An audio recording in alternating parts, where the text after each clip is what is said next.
안녕하세요. 지난 주일 설교의 핵심만 쏙쏙 뽑아 다시 한번 되새겨보는 시간입니다. 오늘의 주제, 바로 여호와 앞에 앉아서인데요. 우리는 늘 무언가를 향해 정말 바쁘게 달려가잖아요. 그럴 때 잠시 멈춰 앉는 것, 이게 우리 삶에 얼마나 놀라운 변화를 가져오는지 지금부터 한번 같이 들어가 볼까요? 자, 먼저 야곱이라는 사람을 한번 보세요. 이름 뜻 그대로 평생을 움켜쥐려고만 했던 사람이죠. 형을 속여서 장자의 명분을 얻고 사랑하는 아내, 또 엄청난 재산까지 원하는 건 다 손에 넣은 것 같았어요. 근데 말이죠. 인생의 마지막에 그가 내뱉은 고백이 뭐였냐면 내 인생 참 험악했다는 것이었습니다. 모든 걸 가졌는데 행복하지는 않았다는 거죠. 이게 바로 세상이 말하는 야곱의 법칙과 성경이 말하는 하나님의 법칙의 결정적인 차이입니다. 세상은 끊임없이 더 가지라고, 더 움켜쥐라고 부추기잖아요. 근데 하나님의 원리는 정반대예요. 오히려 내려놓고 맡기라는 거죠. 이 두 길이 얼마나 다른 곳으로 우리를 데려가는지 이제부터가 진짜 흥미로운 이야기입니다. 그럼 이 움켜쥐려는 삶의 문제에 대한 해답은 어디에 있을까요? 아주 의외의 인물, 바로 다윗 왕에게서 그 힌트를 찾을 수 있습니다. 그는 야곱과는 완전히 반대의 모습을 보여주거든요. 그의 행동 속에 정말 놀라운 비밀이 숨어 있습니다. 이 구절이 바로 지난 설교의 심장이었습니다. 수많은 전쟁에서 이기고 멋진 백향목 궁궐에 살면서 그야말로 권력의 정점에 있던 다윗 왕. 그가 뭘 했을까요? 더 큰 계획을 세웠을까요? 아니요. 모든 걸 멈추고 그냥 여호와 앞에 들어가 앉았습니다. 왕으로서 쥐고 있던 모든 주도권을 탁 내려놓는 순간이죠. 바로 이 지점에서 세상을 완전히 뒤집는 논리가 나타납니다.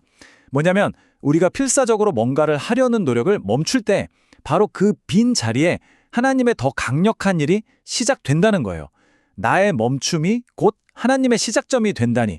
이거 정말 엄청난 역설알인가요? 그런데요, 이야기는 여기서 끝나지 않아요. 하나님은 다윗의 계획을 거절하십니다. 근데 중요한 건 그 거절이 벌이 아니라 더 큰 은혜를 향한 방향 전환이었다는 점이에요. 우리한테 거절이라는 단어가 참 아프게 들리잖아요? 그런데 그 속에 어떤 의미가 있는지 다른 예시들을 좀 더 볼게요. 먼저 사도 바울을 볼까요? 자기를 너무나 괴롭혔던 육체의 가시를 제발 없애달라고 그렇게 간절히 기도했는데 하나님은 거절하셨어요. 하지만 바로 그 거절 때문에 바울은 깨달았죠. 아, 나의 약함 속에서 하나님의 강함이 드러나는구나. 모세도 마찬가지였습니다.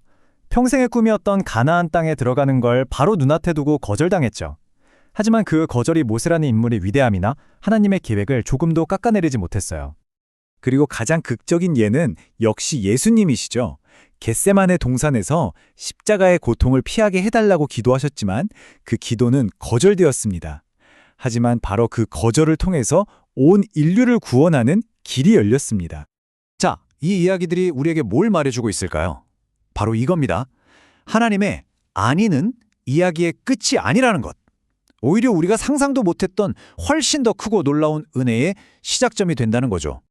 자, 이제 한 걸음만 더 깊이 들어가 볼게요. 이게 진짜 어려운 부분일 수 있는데요. 나의 악한 계획뿐만 아니라 심지어 내가 생각하는 선한 의도까지도 내려놓아야 할 때가 있다는 겁니다. 다윗이 하나님의 성전을 짓겠다고 마음먹었던 바로 그 선한 계획을 통해 이 부분을 살펴보죠. 다윗은 누가 봐도 칭찬할 만한 계획을 세웠어요. 하나님을 위해 멋진 집을 지어드리자. 그런데 하나님은 그것마저 거절하셨습니다. 다윗은 이 경험을 통해 기도의 본질을 깨닫게 된 거죠. 아, 기도는 내 뜻을 관철시키는 시간이 아니구나. 오히려 하나님의 뜻에 내 마음을 맞춰가는 시간이구나. 진짜 다윗이 위대한 점이 바로 여기에서 드러나요. 자신의 선한 계획이 거절당했을 때 그는 불평하거나 따지지 않고 겸손하게 그걸 내려놓습니다.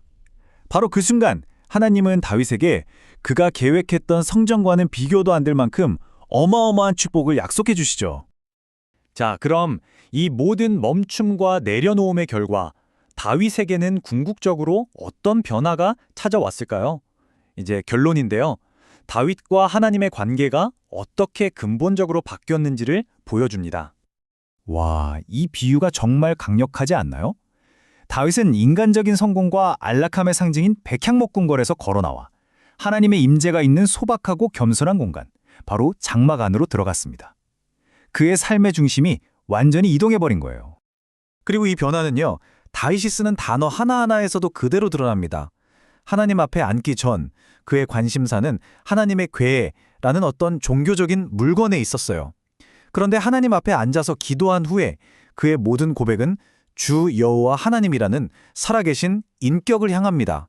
종교적 의무에서 인격적인 만남으로의 전환, 이게 바로 앉음이 가져온 가장 큰 변화였습니다. 오늘 설교 분석은 이 질문으로 마무리하려고 합니다. 혹시 우리도 야곱처럼 모든 걸 내 힘으로 움켜쥐려다가 험악한 세월을 보내고 있진 않나요? 다윗처럼 잠시 멈춰 앉을 때, 바로 그때 시작될 하나님의 놀라운 일을 한번 기대해 보는 건 어떨까요? 분주한 우리 삶 속에서 멈추고 앉아야 할 자리는 어디일지 깊이 생각해 보게 하는 그런 메시지였습니다.